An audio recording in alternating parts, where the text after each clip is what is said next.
Shalom! Shalom, Aline, Rod- prazer estar com você. O prazer é todo meu. Desde o momento que eu comecei com esse mundo de YouTube, todo mundo me falava sempre que tu tem que fazer uma live com o Rodrigo Silva. E eu assistia os teus vídeos e eu adorava. E para mim é um prazer, é uma honra estar aqui hoje. Então, eu estou muito, muito feliz.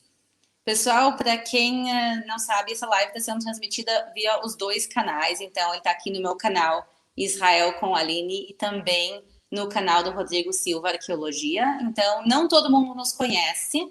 Então, eu queria saber se tu pode começar se apresentando para as poucas pessoas aqui que não te conhecem ainda. Não, muita gente não conhece. Em primeiro lugar, meu nome é Rodrigo, sou brasileiro, é, descendente indiretamente de judeus, porque a gente chama cristãos novos. Durante a Inquisição Espanhola, muitos judeus migraram da Espanha para Portugal e, para evitar a perseguição, muitos trocaram os nomes das famílias, adquirindo nomes de árvores, por exemplo, como Silveira, os Oliveira, os Pereira. É lógico que houve miscigenação, nem todo Pereira é judeu, nem todo Oliveira é judeu, e essa miscigenação teve até com negros, com índios, por isso que a pele mais escura. E um desses meus ancestrais aí veio fugido, então, da Inquisição Espanhola, então tem um pouquinho ali. Agora, além disso, por ser um seguidor de Jesus, que era judeu, então a gente, pela fé, também se considera descendente de Abraão, apaixonado por Israel. A gente fala que tem uma Nefesh Yehudi, uma alma judaica. Na minha área acadêmica, eu sou formado em teologia, filosofia e arqueologia, trabalho com essas três áreas, e já desde 1998, a primeira vez que eu fui para Israel para estudar arqueologia, eu tenho voltado ali, com exceção desse ano que eu não fui nenhuma vez, e o ano passado, que eu só fui em janeiro, eu tenho ido uma média de 3 vezes por ano, às vezes para levar grupos, para fazer pesquisas arqueológicas, também para lecionar, né, com o Moriah College, que é um instituto lá de Jerusalém, e eu amo esse pedaço de terra chamado Israel. Amo, e, além de tudo isso aqui, sou fã do trabalho da Aline, não é troca de confetes, quando ela falou que mandaram para mim o trechinho dela falando, nem sei se o Rodrigo me conhece, e eu falei aqui, e eu pergunto, nem sabia que a Aline me conhecia. Então, quer dizer, foi recíproco o sentimento e a interrogação. Não, para quem não sabe como surgiu a ideia dessa live, eu estava há muito tempo querendo fazer uma live, conversar com o Rodrigo, e eu realmente não tinha o telefone dele, não sabia que, se ele me conhecia, eu sabia quem eu era, então eu aproveitei uma live minha e falei do Rodrigo, e aí a Laura, a esposa do Rodrigo, me escreveu, e foi super legal, então esse contato agora, realmente, um novo amigo. E para quem não me conhece, pessoal, shalom, eu sou a Aline, eu sou uma brasileira, apesar do sotaque, eu sou brasileira, gaúcha, de Porto Alegre. Eu moro em Israel já fazem 11 anos e eu sou guia de turismo aqui, então eu também acabei chegando no mundo da história da arqueologia através do turismo, porque não tem como visitar Israel e não se envolver com a história e com a arqueologia. Além disso, eu sou formada em nutrição, mas a minha paixão realmente é a história. E eu moro aqui em Jerusalém, então vocês podem ver aqui na rua já está de noite. Aqui em Jerusalém, no momento, é a meia-noite. Então, a gente está com uma diferença de fuso horário de 6 horas para Brasília. Para o pessoal que está nos assistindo dos estados um pouquinho mais longe, tem inclusive gente que está com 8 horas de diferença de fuso horário. E realmente a minha vida mudou nesse último ano. Como o Rodrigo vinha todo o tempo para Israel, ia e voltava com os grupos e por história, para estudar, para ensinar, para tudo. Eu recebi os meus grupos aqui em Israel e realmente as fronteiras fecharam. O último grupo que eu guiei foi no dia 6 de março. E desde 6 de março do ano passado, pessoal, 6 de março de 2020. E desde então, realmente, as fronteiras fecharam. E nesse meio tempo surgiu justamente a ideia do canal, que é mostrar um pouco de Israel quando as fronteiras estão fechadas. E eu acho que é uma oportunidade bonita também, porque não todo mundo consegue vir a Israel, não todo mundo consegue vir pessoalmente também. Quando vem pessoalmente, não dá para conhecer tudo de uma vez só. Então, justamente a ideia do canal é mostrar um pouquinho de Israel, da perspectiva de quem mora aqui. E é uma perspectiva um pouco diferente do Rodrigo. O Rodrigo é realmente aprofundado na história e na arqueologia. Eu mostro um pouco de tudo também, incluindo história e arqueologia, mas também supermercado, dia a dia. Então, esse é um pouquinho sobre o meu canal e o meu último ano, que foi tão diferente. Eu queria te perguntar, Rodrigo, já que tu teve tantas e tantas vezes em Israel e participou de tantas escavações arqueológicas, conta um pouco para o pessoal como funciona realmente as escavações aqui em Israel. Bom, em primeiro lugar, para contar isso, Aline, eu tenho que tirar um pouquinho aquele mito de Indiana Jones, que o pessoal pensa que é Indiana Jones, que a gente chega aí, né, e tá a Arca da Aliança escondida num galpão, e bomba explodindo, e helicóptero. A única bomba que eu já vi foi, acho que em 2006, que, aliás, duas situações que eu vi foi quando o Hezbollah tinha apanhado uns soldados israelenses e estava uma ameaça da Síria bombardear, e a gente estava escavando em Tel Dor, acho que foi 2006, se eu não estiver enganado, e nós tivemos que sair rapidamente, porque estavam com risco de jogarem mísseis ali, como de fato jogaram. Tel Dor, para quem não sabe, é ali no mar Mediterrâneo, é um sítio arqueológico que ele fica à beira-mar, Tel Dor. Então a gente teve que sair, foi uma época que eu saí mais cedo, e também já vi algum conflito, mas notinha de rodapé, vou voltar para a questão da arqueologia, não é para fazer média com a Aline, não. Israel é um lugar super, mas super seguro. Você vai, mas está acabando de falar de bomba. Gente, bomba, quando acontece de cair, é uma vez a cada trilhões de anos. Aí, mas como a mídia do mundo inteiro dá destaque, a impressão que você tem é que o país está constantemente caindo bomba, mas não está. Eu já tive situação de chegar em Israel de madrugada em Jerusalém, pegar um cheruto, que é uma van, e chegar de madrugada puxando mala, usando o telefone celular, sem nenhum medo de ser assaltado, sem nenhum medo. A única vez, Aline, que eu tive medo de ser assaltado aí foi quando eu estava no bairro de Silã, que eu fui andar a pé ali de mochila, e o bairro de Silã é um bairro que fica... ele é bem árabe, e ali os meninos costumam, às vezes, jogar pedra lá de cá, é meio complicado. Foi o único lugar que eu fiquei com um pouco de receio, que eu tive que correr, porque os meninos correram atrás de mim. Mas fora isso, Israel é super seguro, como uma brasileira falou aí, ela mora na fronteira com a Síria, e alguém perguntou para ela do meu grupo, escuta, mas você não tem medo de morar aqui na fronteira da Síria? Ela falou, no Brasil não dá para contar com a polícia, aqui eu tenho um exército para me proteger. Então, eu estou dando esses detalhes, assim, de guerra, mas Israel é super protegido, tem um escudo em cima de Israel anti-mísseis, que nem os Estados Unidos têm esse escudo de proteção, viu? Então, fiquem tranquilos, é um lugar super seguro, eu não tenho o menor medo. A Aline pode andar de madrugada em Jerusalém sem o marido dela, que nada vai ser muito estranho se alguma coisa acontecer com ela. Eu já não aconselho andar em Belo Horizonte, Rio de Janeiro ou São Paulo de madrugada, tá bem? Isso colocado. Então, tira essa questão do Indiana Jones, tira essa questão também de Israel, você tem que ir com armadura, porque toda hora tem uma bala perdida. Não existe isso. Bala perdida tem no Brasil, a de lá tem endereço. Fiquem tranquilos. E quando você está escavando, é verdade, a escavação, ela é muito controlada pelo IAA. IAA é Israel Antiquities Authority, que é o Departamento de Antiguidades de Israel. No Brasil, a gente chama de IFAM. IFAM, que é o Instituto Patrimonial Brasileiro. Então, há sítios arqueológicos que já estão há décadas sendo escavados. Outros estão apenas por 3 verões e ficam abandonados. Por quê? Dinheiro, porque os arqueólogos também precisam de iniciativa privada e tudo para ajudar a financiar. Então, você chega, você trabalha com o pessoal da universidade, de várias universidades, pessoas...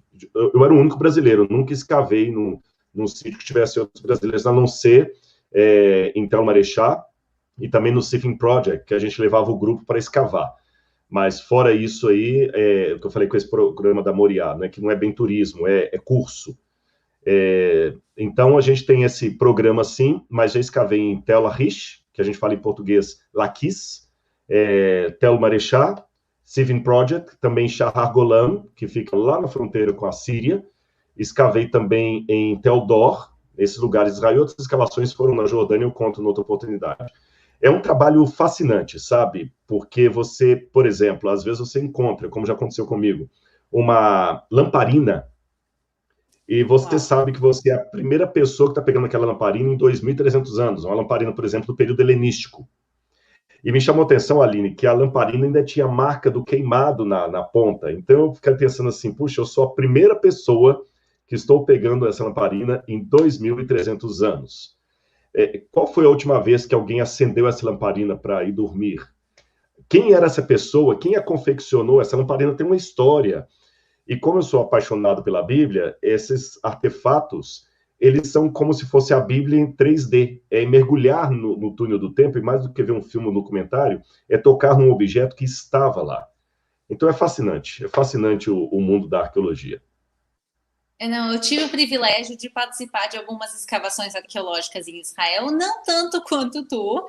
Eu tive no Sifting Project algumas vezes. Para quem não sabe o que é um projeto aqui em Jerusalém, perto da cidade velha de Jerusalém. E eles pegam lá restos arqueológicos que são trazidos de alguns pontos. Por exemplo, a primeira fase do Sifting Project, quando ele recém abriu, eles trouxeram restos arqueológicos que foram tirados de dentro do Monte do Templo. Quando se abriu dentro do Monte do Templo uma mesquita gigantesca para 10 mil lugares, e a Waqf, que é a autoridade muçulmana que fez essa, entre aspas, escavação, que tirou todos esses restos arqueológicos e jogou fora. Israel foi lá, pegou todos esses restos arqueológicos e foi fazer uma escavação em outro lugar, que é uma raridade. Normalmente tu vai e escava no lugar em si. Então, quando o Rodrigo falou que ele achou essa lamparina, a pessoa que pela última vez acendeu essa lamparina 2.300 anos atrás, botou naquele lugar, ou ela caiu ali, mas era dali. No Sifting Project foram coisas que foram levadas para lá e a gente escavava, então a gente pegava essas toneladas de terra e ali ia peneirando, lavando, a gente achava. Todos os dias ali se achavam moedas, se achavam objetos que foram tirados literalmente de dentro do templo. E depois, com outras fases do Sifting Project, se trouxeram para lá restos arqueológicos trazidos de outros lugares de Israel. E Tel Marechá, que tu escavou também. Eu tive lá algumas vezes e é um dos meus lugares favoritos para escavar, porque lá é um local que é aberto ao público. Então, tu pode, com um grupo, então, por exemplo, se vocês vêm a Israel, se pode marcar um dia de escavação arqueológica e a gente vai escavar. Então, tem arqueólogos, gente justamente dessa autoridade de antiguidades de Israel que acompanha, eles nos explicam como escavar e a gente escava no lugar. Agora, o incrível de Tel Marechá, desse ponto, pelo menos que eu escavei, era uma cidade que tinha 2 níveis. Então, a cidade no andar de cima era a cidade normal. Agora, tu precisa de pedras para construir as casas. Então, o que eles faziam? Eles faziam um buraco e tiravam uma pedra e colocavam em cima.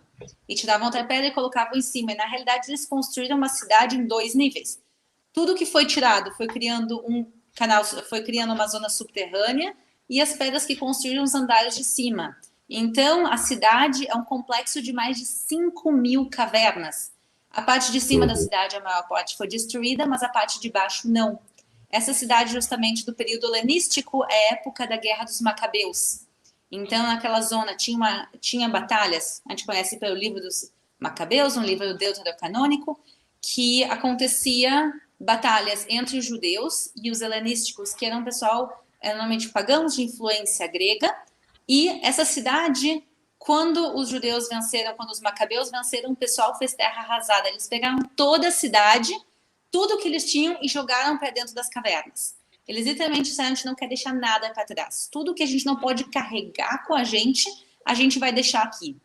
Então, claro, eles levaram tudo que é de valor, joias, dinheiro, um pouco de comida para o caminho, tudo que tinha valor eles levaram. Mas, por exemplo, louças, utensílios da cozinha, eles não puderam levar, eles jogaram embaixo. Então, o projeto que ele faz é escavar nessas cavernas. E aí tu acha, mas pessoal, é impressionante, porque tu escava, 2 minutos tu acha um pedaço, tu escava, tu acha outra coisa. Eu lembro que da última vez que eu tive lá, eu tive com crianças, e as crianças acharam uma lamparina também. E daí as crianças disseram, não, de jeito nenhum que isso é de verdade. Vocês, a guia escondeu isso pra gente achar. Eles acharam tanta coisa naquele dia que era difícil para as crianças entenderem que aquilo era de verdade, que não era um museu, um parque arqueológico de faz de conta. E que sim, eles estavam achando achados arqueológicos de mais ou menos 2.200 anos atrás, e com crianças. Isso justamente, crianças de 7, 10 anos podem participar. Então, realmente, é uma experiência linda, onde eu gosto de ir também com o pessoal, com os grupos e famílias. Eu queria. Você falou de Tel Marechal, e é incrível, não? Gente, Israel, cada pedaço tem uma história para contar. Sabe? Eu já vou até antecipar uma pergunta que a Aline falou: eu posso perguntar isso? Eu falei: pode, mas eu estou até arrependido, que ela falou assim: qual lugar que eu mais gosto, Israel?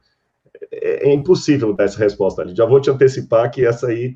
Por quê? Porque tem um filme, ele é ficcional, é lógico, chamado A Escolha de Sofia. É fictício, né? Mas a Meryl Streep faz o papel de uma mulher que ela, os alemães, ela não é judia, se diz católica e tudo, mas o alemão lá, os nazistas chegam e ela tem dois bebezinhos e eles acham que ela é judia e vão levá-la para o campo de concentração. Quando ela fala que é católica, eles falam que não vão levar e ele fala assim, então tá bom, vou te dar uma chance, você vai sobreviver com uma das crianças. Uma eu vou levar para matar, a outra vai ficar. E ela fica assim, qual das duas que ela entrega? Ele falou, rápido, senão eu vou levar as duas. Então a gente criou essa expressão, escolha de Sofia. É uma escolha de Sofia, para mim, eleger qual o lugar mais precioso de Israel. É lógico que Jerusalém é incondicionalmente, assim, é a cidade sagrada, a cidade do grande rei. Mas do país em si é difícil, porque ela está falando em Tel Marechá, cada detalhe. Quando a Aline falou do Templo Monte, para o pessoal que não está ambientado, vai ser fácil entender o Templo Monte. Toda vez que você digitar no Google assim, Jerusalém e olhar em pictures, em imagem, vai aparecer um muro da Cidade Velha lá embaixo e uma cúpula dourada, que a gente chama de Domo da Rocha, em inglês é Dome of the Rock, né? Aquilo ali é de 692 da nossa era. E é um monumento muçulmano. Do lado tem a mesquita de Al-Aqsa. Ali nos tempos bíblicos ficaram o Templo de Salomão, e posteriormente o templo de Zorobabel, que foi embelezado por Herodes, o templo que Jesus conheceu, ambos destruídos, o de Salomão pelos babilônios em 587 antes da nossa era e o templo de Herodes pelos romanos no ano 70. Então a grande angústia histórica do judaísmo, entre outras, é você ver no lugar do antigo templo hoje um monumento muçulmano. E é uma longa história, quando teve a criação do Estado de Israel, foi em 48, só em 1967 que os israelenses conseguiram reaver Jerusalém, da mão dos Jordânia e outras coisas mais. Só que Israel ganhou nessa época uma batalha contra a Síria, contra o Líbano, contra o Egito, era Davi batalhando contra Golias, porque Israel era desse tamanhozinho, os países árabes, a Liga Árabe era muito maior. Mas você sabe, de tanto ganhar pancada, Israel ganhou a batalha, mas estava militarmente fragilizado. Então, Moshe Dayan, que era o general, percebeu que se ele entrasse em mais uma guerra por aquele lugar ali, que é considerado sagrado para os muçulmanos, a Liga Árabe poderia vir, Israel não ia suportar. Então, ele fez um acordo que Israel iria respeitar aquele lugar sagrado dos muçulmanos, iria deixar que a Jordânia administrasse ali e evitaria uma outra guerra em tão pouco tempo. E assim ficou até hoje ali, embora seja Israel, mas é administrado pela Jordânia, com muçulmanos e tudo, então é um lugar sagrado. Para um arqueólogo escavar ali, ele vai estar proclamando a Terceira Guerra Mundial. Não pode. Então, quando ela até foi generosa, ela, né, falou que estavam abrindo ali, foi uma escavação clandestina, porque os caminhões saíam de madrugada, com toneladas, acho que foram mais de 100 caminhões, se eu não estiver enganado, ali, qualquer coisa me corrija. Eu acho que Não, foram tá 130 certo. caminhões, né? E a princípio parece que eles jogaram lá perto do Monte Scopus, aquela coisa, e um aluno de arqueologia que andou de madrugada em Jerusalém, que eu falei que lá é seguro andar de madrugada, viu aquela movimentação ali e chamou um outro professor que conversou com Gabriel Barcay, que é um arqueólogo aposentado, mas famosíssimo. E Gabriel Barcay, quando chegou, é aquele negócio, eu vou falar agora um ditado muçulmano, se Maomé não vai a montanha, montanha vem a Maomé, né? Já que você não pode escavar lá, vamos escavar aqui. Então ele criou um projeto de peneiramento que é único. Não, nenhum outro lugar do mundo tem esse projeto de peneiramento. Ele foi criado exclusivamente para ali. É isso que a Aline está falando. E quando eu estava escavando lá, Aline, tem um salmo, eu estava até folheando aqui para tentar achá-lo, que diz assim: os teus filhos, ó Jerusalém, compadecem até do teu pó, da tua poeira. E quando a gente está escavando ali, esse para mim é o salmo que ilustra aquele trabalho ali do Civil Project. Até a poeira me é sagrada. Não por questão de idolatria, eu não sou um cavaleiro do templário, dos cruzados que vai lá e pega a relíquia sagrada de Jerusalém para vender no mercado, não é isso. Mas é o amor da terra. Aí eu lembrei do salmo: até do teu pó os teus filhos se compadecem, ó Jerusalém. Né? Então, é muito emocionante. Não, inclusive eu estava pensando agora no que me perguntam às vezes, qual é a emoção que tu sente quando tu chega pela primeira vez em Israel e em Jerusalém? E é realmente, assim, é praticamente universal, principalmente para quem é judeu, para quem é cristão, para quem segue a Bíblia, aqueles lugares que a gente lê semana após semana. No meu caso, eu cresci no judaísmo, eu ia na sinagoga toda semana, a gente ouvia as histórias, a gente ouvia dos lugares, e a gente ouvia dos personagens do rei Davi, de tudo isso, e tu chega e de repente tu olha, é tão palpável o lugar, num bom sentido na realidade. Tu quer dizer, isso não são lendas, isso aqui é história. Quer dizer, tu pode tocar, tu pode literalmente no Muro das Lamentações e tocar nas pedras que eram parte do Templo de Jerusalém. Tem ali algumas pedras, não todo o Muro das Lamentações, tem parte que é reconstruído, mas toda a parte de baixo do Muro das Lamentações, e obviamente as escavações que seguem para baixo, tu consegue ver as pedras originais colocadas lá no Templo de Herodes. Tem alguns lugares, inclusive, que tu vê coisas anteriores, da época da reconstrução do segundo templo, na volta do exílio da Babilônia, mas tu pode tocar nas pedras, tu pode entender.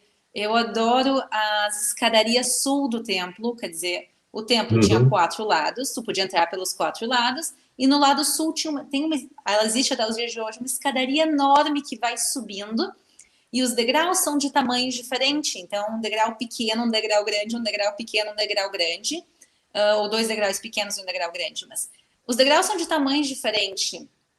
Por quê? Porque quando as pessoas chegavam no Templo de Jerusalém há 2000 anos atrás, as pessoas estavam tão emocionadas que as pessoas começavam a subir correndo. Então, se tu sobe correndo numa escadaria que os degraus são de tamanho diferente, tu cai. As escadas literalmente foram feitas para que ninguém possa subir correndo. E essa emoção que as pessoas sentiam há 2000 anos atrás, chegando no templo, é uma emoção que existe até os dias de hoje. Quer dizer, agora, infelizmente, as fronteiras estão fechadas, então a gente não está vendo os turistas chegarem. Mas mesmo os israelenses que moram em outras partes do país e não têm a oportunidade de vir todo o tempo a Jerusalém, tu vê a emoção deles, quer dizer, pela primeira vez eles chegando, ou às vezes pela quinta, 10ª vez, tu vê a emoção das pessoas chegando nesses lugares, e é realmente emocionante. Cada um se conecta, é uma coisa que eu vejo interessante, cada um se conecta com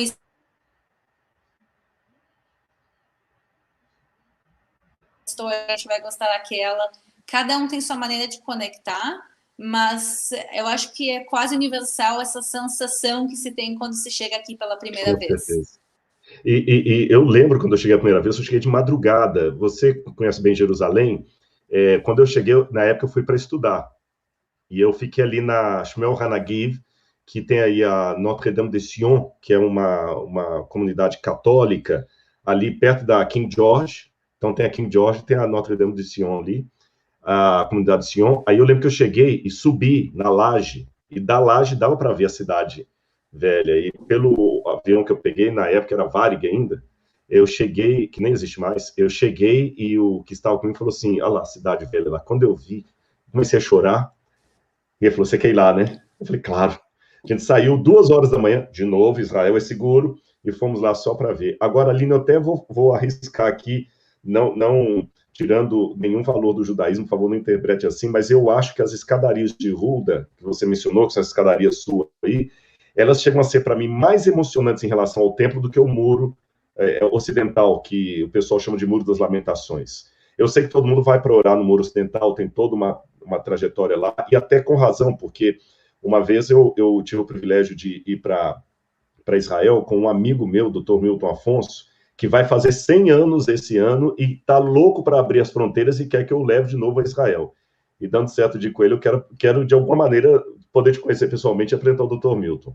E a gente estava com o Ariel Horovitz lá, que é um amigo, e o Dr. Milton esteve em Israel nos anos 1950. Uau. Em 1950, e Jerusalém ainda não estava na mão de Israel. Ele conta como é que era difícil, justamente ali onde tem de novo a porta de Jaffa, você vai subindo, e tem acho que a King David lá em cima, e ali era a fronteira que passava, tem até marca de tiro ali. E é uma memória dele muito lúcida. E ele contando ali no Muro das Lamentações, acho que até você como guia ia se emocionar com uma experiência dessa. Eu vi até o guia parado para ouvir, porque ele estava narrando como era o Muro das Lamentações antes de 1967, quando ele esteve lá nos anos 50, sabe? Ele falou, olha, aqui... E ele descrevia com uma vitalidade tremenda. E eu vi vídeos no YouTube de Jerusalém, de 1940, tem vídeos, 1920, você vê lá a Porta de Jaffa, muito interessante, filmes em preto e branco ainda, e eu vi pelo vídeo que estava certo no que ele tinha narrado. Ele falou, aqui ficava cheio de casinhas, esse pátio aqui da frente, onde o pessoal faz oração hoje, mulheres separadas dos homens, não havia, era um monte de casas. E ele falou que ali ele andava e ficavam os judeus orando no muro, mas passavam muitos árabes e urinavam na frente das mulheres. Havia um odor de urina muito grande ali no Muro das Lamentações, e que isso era feito de propósito, para humilhar os judeus, para humilhar os judeus. E ele lembra, num corredor, ele andando ali e vendo toda aquela situação. Ah, minha esposa trouxe água para mim, obrigado, meu bem. Então, ele contando isso foi muito emocionante, sabe? Como é que era o Muro das Lamentações. E aquela parte lá da porta de Uda e tudo mais, aquilo foi escavado depois, aos poucos. Então demorou muito, a partir dos anos 60 que ali começou a ser escavado e mais para frente, por isso que o Muro das Lamentações tem essa tradição maior, né? Mas com relação à porta de Uda, para a gente que é cristão também, tem um significado muito importante, porque Jesus passou por ali. Eu até comentei com a Aline, quando a gente teve as nossas primeiras conversas, que quando eu vou com grupos, eu gosto sempre de colocar 3 tipos de coisas que eu vou mostrar. Além do turismo, é claro, porque a gente tem que dar tempo para a pessoa ir para a lojinha, comprar os cremes da Havá, aquela coisa toda, ela já riu porque ela sabe. Agora, eu falo assim, olha, vocês vão ver coisas que eu vou chamar de tradição. Quando eu falar tradição, é uma maneira educada de dizer que não tem base bíblica nem histórica para isso, é tradição. Mas algumas pessoas acreditam, a gente tem que respeitar a fé de todos. Quando eu falar tradição, é isso. Por exemplo, Via Dolorosa, é uma tradição. Aquilo ali não era a rua da época de Jesus. Quando eu falar possibilidade, é como se eu falasse assim, olha, Jesus orou no Monte das Oliveiras. Pode ter sido 400 metros para cima, 400 metros para baixo, onde eu estou, possibilidade. Quando eu falar X, é que a certeza arqueológica é acima de 90% de ter sido ali. E um dos lugares que dá para marcar com um X arqueológico é essa escadaria que a Aline falou. E dizem que nos anos 70, acho que foi Armstrong, que pisou na Lua, ele esteve em Jerusalém, foi uma comoção, porque o homem que pisou na Lua veio pessoalmente a Jerusalém e fecharam todo o Davidson Center ali, que é o lugar para ele poder visitar. E ele sentou ali e o guia estava dando as explicações que a Aline dá. E ele interrompeu o guia e perguntou, escuta, mas eu sou cristão, eu quero saber uma coisa. Qual a chance matemática de Jesus ter subido essa escada que nós estamos sentando aqui? Essa que a Aline falou dos degraus maior ou menor? Aí o guia falou, 100%. E ele começou a chorar e falou assim, pois eu estou mais emocionado em pisar aqui do que eu estive quando eu pisei na Lua. Então, gente, esse é Israel. Não vou falar que eu invejo, que inveja é pecado, mas o lugar que eu gostaria de ter nascido, ou pelo menos assim, minha filhada, esse é Israel. Não, eu acho também interessante, a gente tem que entender o privilégio do período que a gente vive, principalmente quando eu guio jovens. Às vezes a gente tem aqui grupos de jovens ou famílias, e eu tento explicar, principalmente o pessoal que nasceu no mundo, eu também nasci no mundo que Jerusalém já estava unificada nas mãos de Israel, mas a gente está numa exceção da história, quer dizer, Israel tem aqui, a gente está falando, Jerusalém, 4.000 anos de história, a gente está falando, só da época do rei Davi, a gente está falando 3.000 anos de história. E nunca foram feitas escavações arqueológicas sérias durante praticamente 3.000, 4.000 anos da história. A gente começou a ter uma outra escavação arqueológica feita na época, no final do Império Turco-Otomano. A gente está falando aí, pessoal, no final de 1800 começou a se fazer uma coisa ou outra bem de leve e não bem feito, não por má vontade, sim, porque a arqueologia naquela época ainda não tinha o desenvolvimento tecnológico e que a gente tem, e conhecimento que a gente tem hoje em dia. E na época do Império Britânico se fez um pouquinho mais, mas as escavações arqueológicas em Israel realmente começaram a partir aí de 1948, 1949, e na Cidade Velha de Jerusalém, a partir de 1967, pessoal, as escavações que mostram tudo o que a gente está falando, esses lugares que são X, que a gente pode dizer, olha, Jesus caminhou por aqui, eles estavam soterrados há quase 2.000 anos. Há menos de 60 anos atrás, com a unificação de Jerusalém, e há menos de 60 anos esses lugares começaram a ser escavados. Então, e todo o tempo se segue escavando. Então, a gente tem um privilégio, primeiro, por Israel hoje em dia ser um lugar seguro, porque durante séculos Israel teve em guerra, e teve conflitos e não tinha liberdade religiosa. Então, hoje em dia, Israel é um país seguro. Tem liberdade religiosa, a arqueologia se desenvolveu muitíssimo e tem essas escavações arqueológicas. Então, a gente está tendo acesso aos lugares. Primeiro, a gente pode chegar até os lugares, durante séculos não se pôde. Quer dizer, a minha família, durante gerações e gerações, eu nasci no Brasil, meu pai na Argentina, meu avô na Polônia, a família passou séculos na Polônia, antes disso na Lituânia e antes disso muito, muito tempo atrás aqui na terra de Israel. Mas durante séculos, todos os dias, a minha família orava Lashana Abba Be'ushalayim, que no ano que vem a gente esteja em Jerusalém. E nenhum deles praticamente teve. Meu avô conheceu Israel, meu pai conhece Israel e eu estou aqui hoje em dia morando. Mas durante gerações eles oraram, nunca puderam chegar. E hoje em dia eu sei que não todo mundo pode vir a Israel, eu sei que ainda tem dificuldades, mas a gente tem a facilidade de pegar e subir num avião e vir para Israel e chegar até os lugares e ter as escavações realmente é um privilégio que é difícil explicar.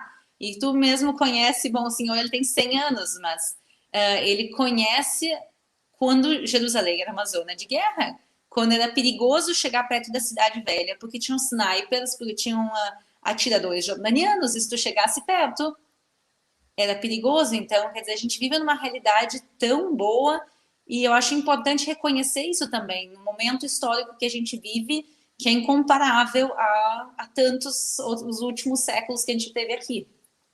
E sabe o que mais eu admiro, o Aline? E quando eu falo Israel aqui, não é nenhum tipo assim de elitismo, não. Porque uma das promessas que Deus deu para Abraão, o pai dos hebreus, lá no Gênesis, em ti serão benditos todos os povos da terra. Todos os povos da terra, né? É interessante isso. E mesmo na grande genealogia da história de Israel, você tem pessoas que não eram hebreus ou judeus, que é judeu, depois tem que explicar por que fala judeu, hebreu. Você até tem um vídeo, se você explica isso muito bem, questão do pós-cativeiro e antes do cativeiro, mas vamos falar judeu só para simplificar. Durante toda a história de Israel, você teve muitos não-judeus que se tornaram protagonistas na escritura. Você tem, por exemplo, Ruth, que era moabita, era dos inimigos de Israel, e ela está enaltecida lá como uma das grandes mulheres de Israel. Você tem a Raabe, também, que não era. Quando você vai para o livro de Daniel na Babilônia, você vê quantas pessoas... O livro de Daniel é o livro, paradoxalmente falando, mais judaico e mais aberto a reconhecer valores no estrangeiro, porque Daniel não se contaminou com as comidas do rei da Babilônia, não aceitou os deuses da Babilônia, mas, ao mesmo tempo, Israel, ele era um cara tão gente boa que o chefe da guarda ajudou, o chefe da cozinha ajudou, até Nabucodonosor ficou admirado com ele. Ele chama o Deus, ao invés de falar o Deus de Israel, fala o Deus dos céus, né? A universalidade da fé judaica, que ela transpõe os limites. Eu até acredito, Aline, que, em virtude disso, deu uma travadinha aqui, tá me ouvindo bem? Tranquilo? Agora sim, deu uma travadinha, mas já voltou. Eu até acredito, Aline, que vou pegar uma parte judaica, do judaísmo ali de Qumran, né? Nos manuscritos do Mar Morto que encontraram ali, um dos textos muito bem preservados fala de uma guerra cósmica dos filhos das trevas contra os filhos da luz. E eu acredito que nós estamos numa batalha cósmica de filhos das trevas contra os filhos da luz.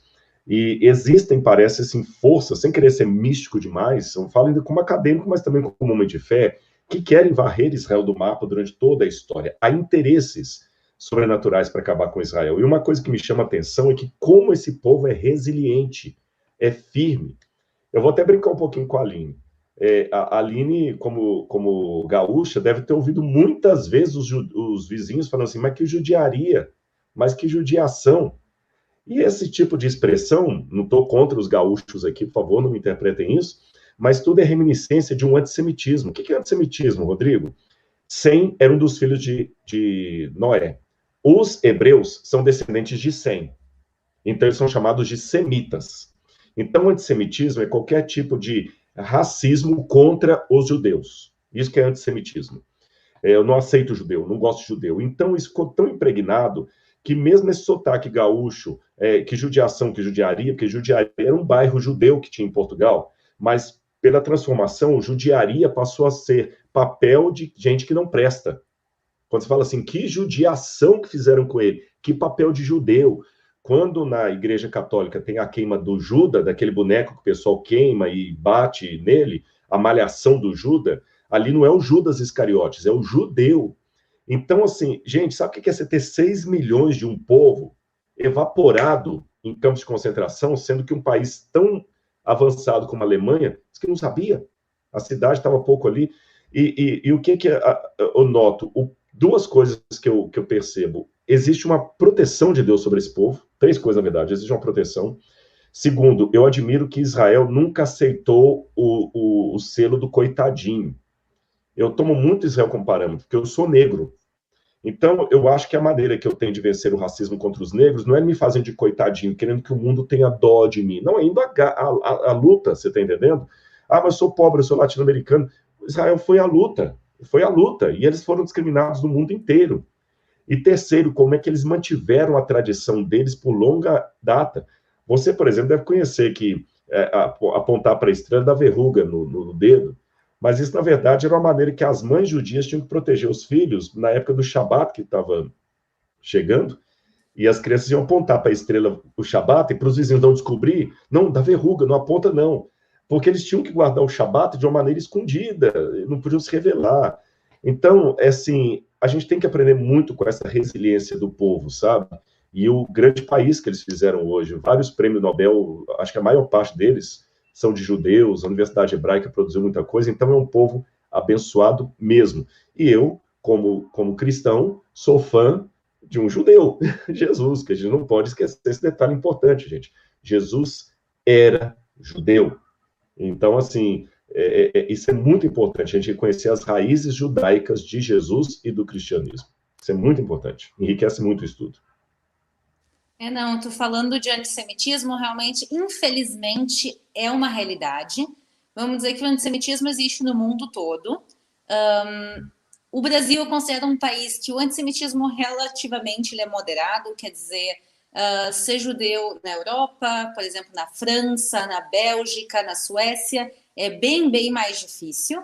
Mas eu cresci em Porto Alegre, no Rio Grande do Sul, e eu convivi com o antissemitismo enraizado. Normalmente não era uma coisa extremamente violenta, apesar de ter acontecido. Eu lembro que eu tive amigos de infância que foram esfaqueados em Porto Alegre por saírem de Kippah, por saírem de Solidel, um ataque antissemita, mas muitas vezes é uma coisa enraizada, então aquela coisa assim, minha mãe é linda, e eu lembro que eu cresci e as pessoas falavam para mim, tua mãe é tão bonita, ela nem parece judia, porque tinha aquela coisa num pensamento que os judeus são narigudos e os judeus são feios, e os judeus são todos ricos. Isso me dói tanto até os dias de hoje, porque tanta gente tem isso na mente, que os judeus são ricos. Tem judeus ricos? Tem, graças a Deus. Mas também tem judeus pobres. Tem de tudo na realidade. Tem judeu bom e tem judeu ruim, quer dizer, os judeus são um povo. E como todo povo, tem o seu lado positivo, tem o seu lado negativo, tem também ricos e tem pobres. Eu lembro que enquanto eu ouvia isso praticamente diariamente, sempre que chegava no assunto de judeus, era aquela coisa, os judeus são ricos, os judeus são ricos. Enquanto isso, eu cresci no Colégio Israelita Brasileiro, que na minha época, hoje em dia eu não sei dizer, pessoal, mas na minha época, 40% dos alunos tinham bolsa de estudos, ou total ou parcial, quer dizer que 40% das crianças da comunidade judaica não tinham dinheiro suficiente para pagar a escola privada. O colégio israelita é um colégio caro, sim, mas ainda assim tinha uma boa parte da população judaica de Porto Alegre que não tinha dinheiro para pagar isso. Isso é uma prova concreta que a comunidade não toda é rica, mas graças a Deus o Brasil é um país bem moderado nisso, mas é uma coisa que a gente vê, é uma coisa que eu acho que sim que se pode trabalhar, quer dizer, falar sobre isso, falar sobre o assunto, eu acho importante. Não é o assunto da nossa live hoje, eu estou aqui para a gente estar falando de mais de história, arqueologia em Israel, mas realmente eu achava importante a gente colocar esse ponto. E Eu quero te perguntar agora uma coisa de arqueologia, já que a gente falou que as escavações seguem acontecendo e seguem acontecendo todo o tempo. Tem algum lugar novo em Israel, um lugar desconhecido que tu conheceu nos últimos anos e que tu acha que a maior parte dos grupos não vão, mas deveriam conhecer? Tem muitos lugares interessantes em Israel. Eu vou dar exemplos de lugares, eu até conheço esses lugares, mas onde os grupos normalmente não vão. Aliás, um programa até interessante de fazer é Israel Desconhecida. Pessoas que gostariam de ir, que já foram, que quando as pessoas vão, né, Aline, você sabe que tem aquele mapa já normal, que todo mundo faz. Vai para o Mar Morto, às vezes passa por Jericó, às vezes não, vai para Galileia, da Galileia passa lá para Cesareia Marítima, vem descendo, Jerusalém, Belém, essa coisa toda, né? Alguns vão ir a Yad Vashem, ao Museu do Holocausto, outros não. Mas tem outros lugares fantásticos do ponto de vista da história bíblica. Vou dar exemplos para vocês. Tel Arad. O problema é que esses lugares ficam longe. Não dá para fazer esses lugares e o trajeto normal que os guias fazem. Tel Arad tem é um lugar fantástico, porque ali tem um templo judaico, porém paralelo ao de Jerusalém. Era um templo que miscigenava o paganismo com o judaísmo. E você tem lugar santo e santíssimo ali. É fantástico conhecer. Outro lugar muito bom de conhecer também é Beersheba. Beersheba fica atrás ali tem um Mar Morto, tem uma série de montanhas ali, né, Massada, aquela coisa toda, Qumran, no lado de trás ali, Beersheba, que é uma das cidades que Abraão esteve, Isaac também. Você tem poço ali do período do bronze, um poço que tem 27 metros de profundidade. Se você jogar uma pedrinha, você espera até ela cair lá embaixo vários segundos, né? Até, puff, né? E é fantástico. E ali dá para você mostrar as casas e tudo. Grupos brasileiros dificilmente vão ao norte, lá em Tel Dan.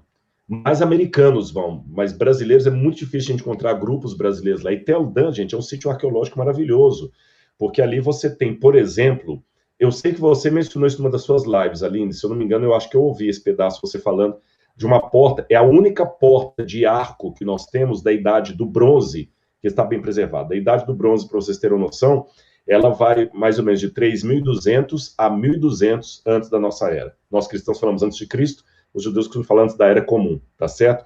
1.200 antes da Era Comum, de 3.200 a 1.200.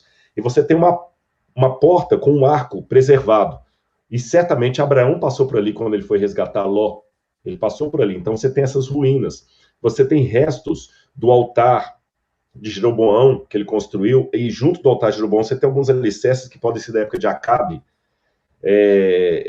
Então você tem coisas fantásticas ali, fora o fato também da natureza maravilhosa que tem ali em Israel, que é uma das nascentes do Rio Jordão. Você tem várias nascentes do Rio Jordão, como Bânias, e tem aquela ali também que nasce ali em Dan, o Rio Dan, que vai formar o Jordão.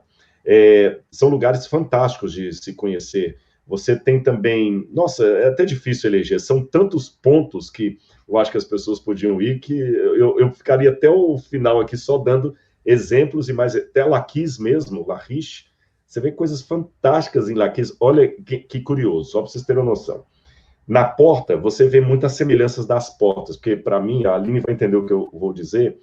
Em Israel, nós dizemos que há dois grupos de arqueólogos, o que nós chamamos de minimalistas, que são mais da Universidade de Haifa, da Universidade de Tel Aviv, e aqueles que são maximalistas. Foram os meus professores da Universidade de Montes Copos, de Jerusalém, lá do campo de Montes Copos. Qual a diferença entre os dois? Os minimalistas acreditam que 90% ou mais da Bíblia é lenda, é folclore. Uns 10% você pode pegar, ou 20%, como sendo histórico ali da parte de Acabe para cá, o resto tudo é folclore. Talvez nem existiu Salomão, Davi, se existiu, foi apenas um líder tribal, nada mais do que isso. Alguns chegam até a duvidar que houve o templo de Salomão. Então tem tudo isso aí. Mas do outro lado, que é o que eu pertenço, a gente acredita que não, que Davi existiu, que houve o reino unificado de Israel, etc, etc. Então tem muita coisa fantástica para você descobrir nesse ponto. Quando você vai até Laquis, você vai a Meguido e outras cidades, Hatzor, por exemplo, você vê que as portas têm o mesmo formato ali, o mesmo formato, que indica uma construção da época de Salomão. E em Laquis, por exemplo, na porta encontraram um altar enterrado de cabeça para baixo com as pontas quebradas. E em cima desse altar, uma pedra com um buraquinho no meio, que se eu estou falando para pessoas que já foram a Israel, talvez até com a Aline, ou com outros guias, com outros grupos aí, você vê uma pedra muito semelhante ali na cidade de Davi, no palácio, que a gente acredita que seria o Palácio de Davi. É uma pedra mesmo com um buraco no meio. E os guias explicam que aquela pedra ali é um mictório, é um vaso sanitário. Só que esse vaso sanitário que estou falando não é o de lá de Jerusalém, é o que está lá em Laquis. Agora, o que um vaso sanitário iria estar fazendo na porta da cidade, enterrado em cima de um altar, enterrado de cabeça para baixo com as pontas quebradas? Aí você vai na Bíblia e vê que das reformas políticas que houve, como a reforma de Jeú, reformas religiosas corrigindo, diz que ele quebrou os altares de Baal e os transformou em latrina até os dias de hoje, isso é, até os dias do autor bíblico. Então você vê que nesses detalhes você vê a confirmação da história bíblica. Quando você está em Herbert Keiafa, que é um lugar que a gente teve ali, esse eu não escavei, mas a gente teve uma visita técnica ali com Joseph Garfinkel, que foi meu professor. Herbert Keiafa parece muito a cidade de Sharaim, que é mencionado na Bíblia, que ela tem 2 portas. E quando você desce o Vale do Elá, você vê direitinho Socó, ou Sorró, de um lado, que é o acampamento filisteu, Azecá, por outro lado, o vale com um rio sazonal, que ele fica seco a maior parte do ano.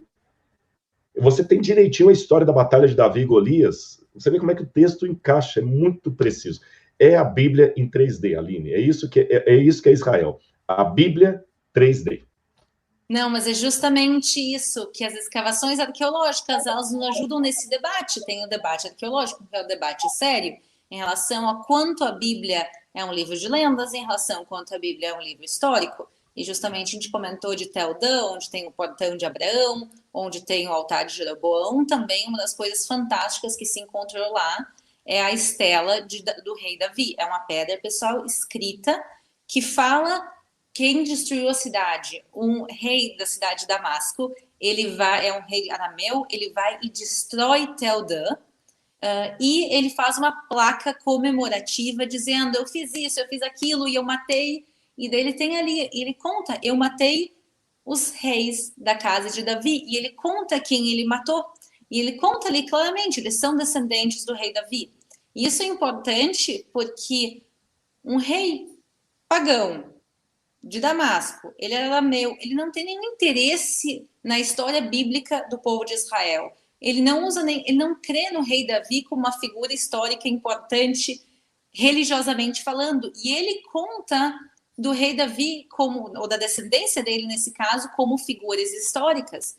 Então, justamente, essa estela de Tel Dan é uma das provas arqueológicas que se pode mostrar para a escola de Tel Aviv e dizer: olha, pessoal, vocês dizem que o rei... Opa. Desculpa. Desculpa, pessoal, probleminhas técnicos. Mas isso é uma das provas que se usa para mostrar para a escola de Tel Aviv: olhem, pessoal, não só o povo de Israel fala do rei Davi, mas outros personagens que viveram aproximadamente naquela época também contam. Então, é realmente o Tel Dan, um lugar que eu adoro visitar.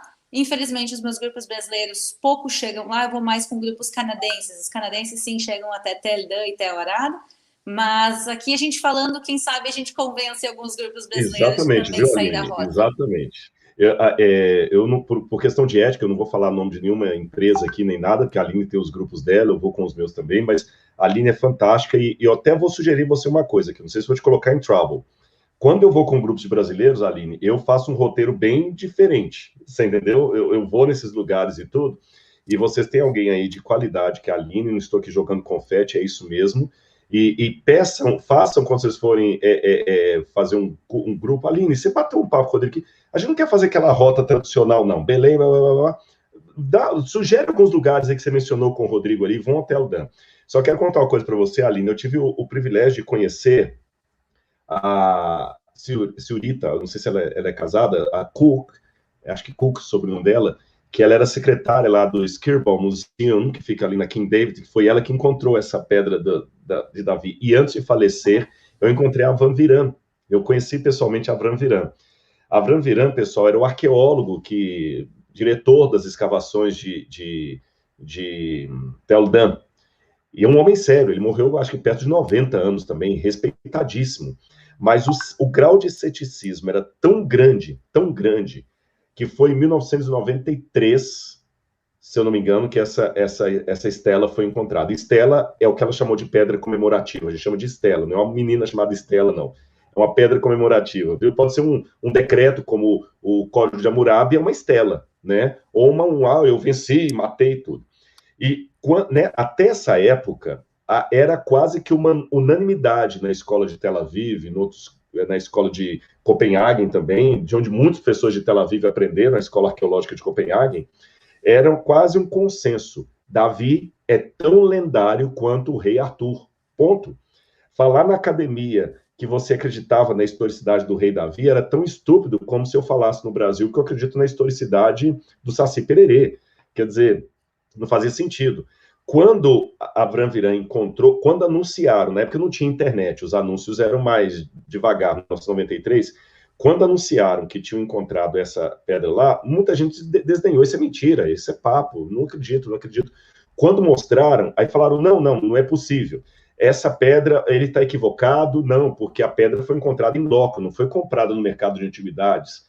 Chegaram a supor que o professor Avram Viran, veja bem, um homem tão sério, que ele tinha colocado a pedra ali para ter um grande achado. Fizeram toda a análise da pátina, era verdadeira. A expressão que em hebraico que a Aline falou, a casa de Davi, é Beit David, aí eles pensavam que como está 100 pontos, não, esse aqui é Beidot. Beidot é a casa do amado. Mas não tem nenhum lugar chamado Casa do Amado, e depois não, Davi existiu. Mas um ano antes disso, tem uma outra pedra que foi encontrada na Jordânia, a Estela de Mesha, que também era dos inimigos de Israel. E essa pedra foi encontrada no século XIX por um missionário chamado Frederick Klein, e ele interessou pela pedra, uma pedra enorme, basalto, só que os beduínos que estavam de posse da pedra viram que ele estava com interesse demais e pensaram, ele está tão interessado na pedra que deve ter ouro aí dentro, deve ter algum tesouro.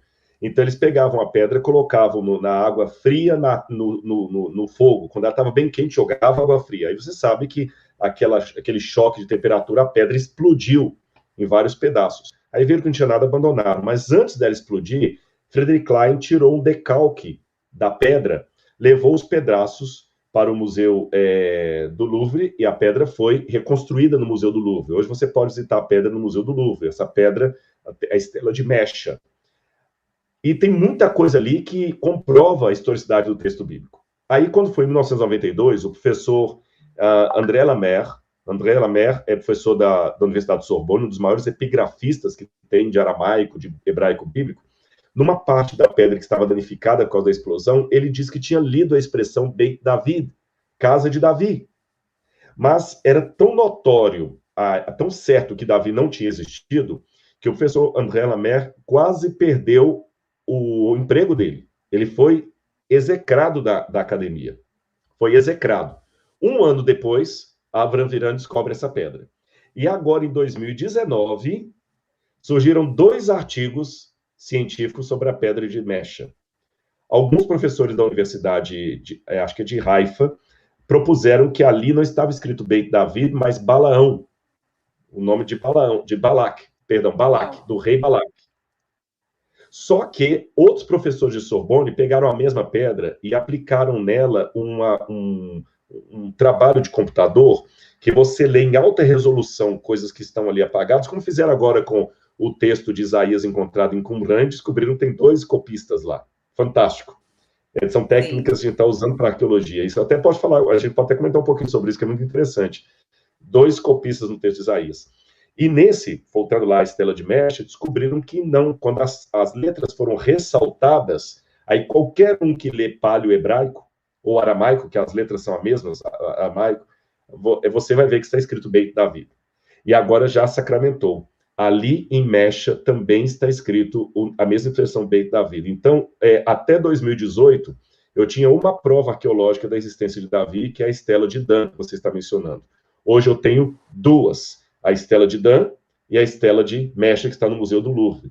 E depois de 92 para 2019, se alguém fizer a conta rápida aí, quantos anos depois, finalmente o professor André Lamer foi redimido né, depois de tantos anos, ele estava certo. Então, antes da estela de Mecha, antes da estela de Dan, já havia uma prova de Davi lá atrás, mas o pessoal nem cogitava a possibilidade, porque o ceticismo era tão grande que, sabe, ele resiste à evidência que vá contra aquilo que ele nega. Não, justamente a história e a arqueologia estão se movendo tão rápido nos últimos anos, quer dizer, nos anos 90, se um arqueólogo mais sério que falasse da historiedade, da veracidade histórica do rei Davi, ele ia ser execrado e dizer que ele estava fantasiando Saci Pererê. Agora é uma coisa aceita entre a maior parte dos arqueólogos, aqui de Jerusalém também, grupos de arqueólogos do resto do mundo, isso é realmente aceito por parte deles, e é interessante, porque cada vez que a gente escava mais, a gente vai encontrando mais e mais e mais, e isso, quer dizer, só tem tendência a crescer e aumentar. Quer dizer, como tu falou no início da live, não se fazem mais escavações arqueológicas em Israel por uma questão, muitas vezes, de fundos, de dinheiro, porque tem tanta coisa para se escavar, pessoal. Pensem, a maior parte das histórias bíblicas acontecem aqui, então tem centenas de cidades bíblicas, milhares de locais que podem ser escavados, e também tem o custo da escavação, mas tem que lembrar também que tem o custo da manutenção. Se agora tu vai e encontra um mosaico de 500 anos ou de 2.000 anos, tu tem que preservar esse mosaico. Então, muitas vezes, no lugar tem que ser feito um parque arqueológico, ou tem que se literalmente levar esse mosaico para outro lugar e preservar dentro de um museu. Então, também um custo de preservação de tudo isso é também bastante coisa. E também tem que lembrar que as coisas não são bem cuidadas, como tu falou, que os beduínos foram e simplesmente destroçaram um achado arqueológico importantíssimo. Infelizmente, isso aqui em Israel também aconteceu em gente que roubou antiguidades e destruiu, gente que destruiu por má vontade. Quer dizer, isso também acontece. Então, toda a questão da arqueologia é realmente bem delicada. Mas se eu posso mudar de assunto, sair da arqueologia, a gente vai seguir na história bíblica, pessoal, mas sair da arqueologia por um segundo, porque eu quero contar para vocês, o Rodrigo já sabe o que eu fiz hoje, mas eu quero compartilhar com vocês também um pouco do que eu fiz hoje. Eu tenho certeza que o Rodrigo também vai ter comentários sobre isso. A gente tem que combinar, inclusive, de a gente fazer isso juntos um dia. Então, onde eu tive hoje? Eu tive hoje no Monte Gerizim, que é um parque arqueológico maravilhoso. É o Monte da Bênção, segundo a Bíblia, né? Mas quando Josué entra na terra de Israel, tem o Monte da Bênção e o Monte da Maldição. Então, o Monte Gerizim é o Monte da Bênção. E lá vivem os samaritanos. Quer dizer, os samaritanos que a gente conhece da Bíblia, tanto no Antigo como no Novo Testamento, os samaritanos são um povo bíblico que existe até os dias de hoje. E hoje, segundo o calendário samaritano, é a Páscoa. E eles mantêm as tradições como eram nos tempos bíblicos. Então, literalmente, fui hoje até o Monte Gerizim para participar da Páscoa samaritana, pessoal. Minha primeira vez. Então, vejam que eu moro aqui em Israel há 11 anos. Eu sou guia já, eu acho que há 6, 7 anos. E para mim foi a primeira vez que eu pude estar lá. Quer dizer, tem sempre coisas novas. Eu tenho certeza que o Rodrigo também tem lugares que ele ainda quer conhecer, experiências que ele quer ter, e eu o Monte também. Gerizim eu não então, conheço. Hoje eu fui até a Páscoa samaritana. Eu não conheço o Monte Gerizim. Eu não estive ainda no Monte Gerizim, infelizmente. Então, ó, a gente vamos botar na lista para a tua próxima vez, porque realmente é um lugar impressionante. Tu tem, no Monte Gerizim, tu tem achados arqueológicos samaritanos, por exemplo, tem os restos do templo samaritano que são do século V a.C., ou antes da Era Comum. Porque os samaritanos, segundo a tradição deles, eles são descendentes das 10 tribos perdidas de Israel. Como funciona? Os assírios vão pegar isso no ano 722 a.C., eles vão, e os assírios vão e pegam boa parte do povo de Israel, dessas 10 tribos, e mandam para o exílio. E trazem outras pessoas no lugar. Então, começa uma discussão depois disso, se esses samaritanos, eles são descendentes das 10 tribos de Israel, por isso eles são parte do povo de Israel, ou se eles são estrangeiros, gentios, que foram trazidos a Israel e adotaram a religião local, ou também uma teoria que pode ser que seja mescla entre os dois. E já que houve essa cisma entre o resto do povo de Israel, o pessoal do Reino do Sul, que são principalmente Benjamim, Judá e parte de Levi, com os samaritanos. Houve uma cisma e os samaritanos viveram em paralelo ao judaísmo, mas eles têm a Bíblia samaritana, que é bem parecida à Torá do judaísmo, e eles mantêm práticas bíblicas até os dias de hoje, entre elas o sacrifício. É interessante, eu quero saber mais sobre isso, até como é que é a relação deles hoje. Porque eu sei que deve ter o quê? Uma vez alguém me falou que deve ter uns 1.000 samaritanos só no mundo inteiro hoje, né, em Israel. Parece que o número é bem reduzido. Procede, é isso mesmo? Exatamente. Então, nos tempos bíblicos tinham 1 milhão de samaritanos. Hoje em dia a gente está falando por volta de 800 e poucos. E o mínimo que eles chegaram era por volta de 100 pessoas na época do final do período otomano. O período muçulmano de Israel, houveram muitos massacres contra os samaritanos, e principalmente na época do Império Turco-Otomano aqui na região. O Império Turco-Otomano governou de 1517 até 1917. Durante 400 anos, eles massacraram os samaritanos. Não só em Israel, tinham samaritanos vivendo em Damasco, hoje em dia é a Síria. Eles tiveram também massacres fora de Israel, quer dizer, realmente os samaritanos sofreram muito, e a população de 100 pessoas só voltou a crescer depois que terminaram os impérios muçulmanos aqui, quer dizer, com a chegada dos britânicos, a população começou a crescer, e a população realmente teve um crescimento populacional depois que se criou o Estado de Israel. Hoje em dia eles são por volta de 850 pessoas. É interessante até isso que eu ia perguntar a você, porque eu tinha falado, o Milton está dentro do número aí que me disseram. Porque na história bíblica houve uma rixa muito grande, você falou, eles nem, até um debate se eles eram israelitas mesmo, ou se não eram, fruto de miscigenação ou povos estrangeiros, a coisa fica pior ainda na época de Jesus, na época do Novo Testamento. Tem um texto da Mishnah, embora a Mishnah posterior a Jesus, mas eu vou citar, e a Aline com certeza conhece esse provérbio, acho que é do Rabi Eliezer, se eu não me engano, na Mishnah ele diz que aquele que come o pão da mão do samaritano é a mesma coisa daquele que come a carne de porco. E para quem não sabe, a carne de porco o judeu não come, é uma comida não kasher. Eu também não como carne de porco como adventista, então falar que comer o pão dado por um samaritano é a mesma coisa de comer carne de porco, por mais que pareça exagerado, você vê o ódio. E pior ainda, voltando aos tempos do Novo Testamento, que na época da guerra que os romanos destroem o templo em 70, os samaritanos se juntam com os romanos na destruição do templo de Jerusalém. E na época também da Revolução de Bar Kokhba, eles novamente se juntam com os romanos para sufocar a rebelião de Bar Kokhba, que era um líder nacionalista para os judeus na época de Adriano, 135, da nossa era, depois de Cristo. Então, quer dizer, os samaritanos são odiados e ainda se juntam com o inimigo. A gente tem aquele episódio do Evangelho de João, que Jesus conversa com a samaritana, que era rejeitada. E Aline, hoje, o samaritano, ele é considerado um cidadão israelense como você, como seu esposo, ou não? Como é que funciona isso hoje? Está mais amenizada essa relação hoje? Sim, então as coisas mudaram muito. Hoje em dia os samaritanos se dão bem com Israel, se dão bem com os judeus.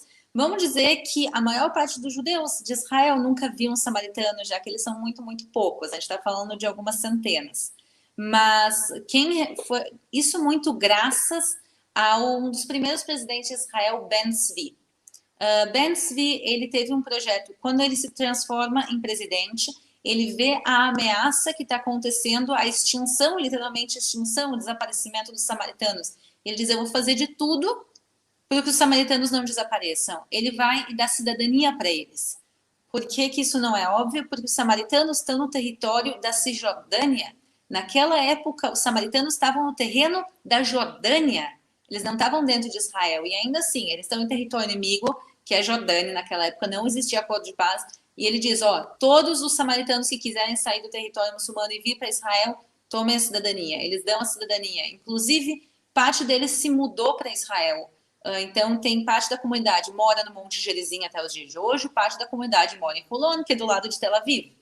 Então, e eles servem no exército. Então, servem no exército de Israel lado a lado dos judeus, quer dizer, eles defendem o exército. Então, o pessoal de Holon, perto de Tel Aviv, tanto os homens como as mulheres servem.